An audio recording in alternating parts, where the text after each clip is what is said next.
জাল সিম চক্রে ধরা পড়ল 3 সিম বিক্রেতা। উদ্ধার একাধিক নকল সিম। জাল সিম চক্রের বিরুদ্ধে বড়সড় অভিযানে নামল বালুরঘাট সাইবার ক্রাইম থানার পুলিশ। বুধবার 3 সিম বিক্রেতাকে গ্রেপ্তার করা হয়েছে। ধৃতদের কাছ থেকে উদ্ধার হয়েছে 8টি জাল সিম ও 2টি মোবাইল ফোন। পুলিশের প্রাথমিক অনুমান, এই চক্র দীর্ঘদিন ধরে ভুয়ো পরিচয়পত্রের মাধ্যমে সিম কার্ড তৈরি করে প্রতারণা চালিয়ে আসছিল। ধৃতরা হলেন বিদ্যুৎ মেহরা, বয়স 26, বাড়ি রামপুরের পূর্ব হাসুরা এলাকায়; মাহফুজ আলম, বয়স 33, বাড়ি বংশীহারির বাণীপাড়া এলাকায়; অপূর্ব তালুকদার, বয়স 30, বাড়ি বংশীহারির জামার এলাকায়।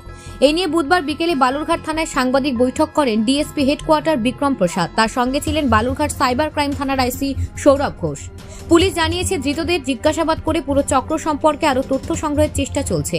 এই চক্রের সঙ্গে আরো কেউ জড়িত রয়েছে কিনা তা খতিয়ে দেখা হচ্ছে। ইতিমধ্যেই ধৃতদের বিরুদ্ধে সংশ্লিষ্ট ধারায় মামলা রুজু করে তদন্ত শুরু করেছে পুলিশ।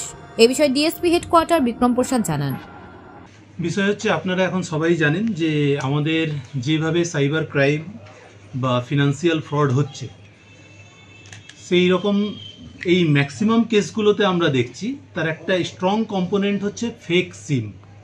মানে অন্য কোনো লোকের নামে যে সিম কার্ডগুলো ইস্যু হচ্ছে, সেই সিম কার্ডগুলো ব্যবহার করে এই ধরনের ঘটনাগুলো ঘটানো হচ্ছে।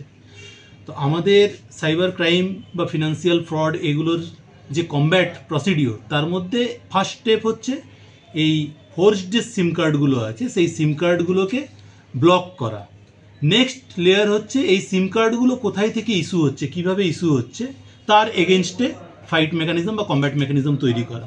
তো তারই একটা স্টেপ হিসাবে গতকালকে আমরা সমগ্র জেলা জুড়ে, আমাদের দক্ষিণ দিনাজপুর জেলা জুড়ে যে সকল পিওএস পয়েন্ট অফ সেল, যেখান থেকে বিভিন্ন রকমের ফোর্সড সিম ইস্যু হয়েছে, তাদের এগেনস্টে একটা ড্রাইভ চালাই আমাদের সাইবার ক্রাইম উইং, প্লাস হচ্ছে আমাদের লোকাল যে পিএস আছে, প্রত্যেক পিএসের সহযোগিতায়।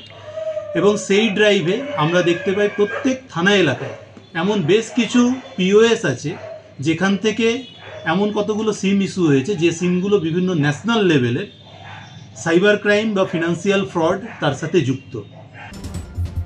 বালুরঘাট থেকে রিপন ভৌমিকের প্রতিবেদন, নিউজ টুডে।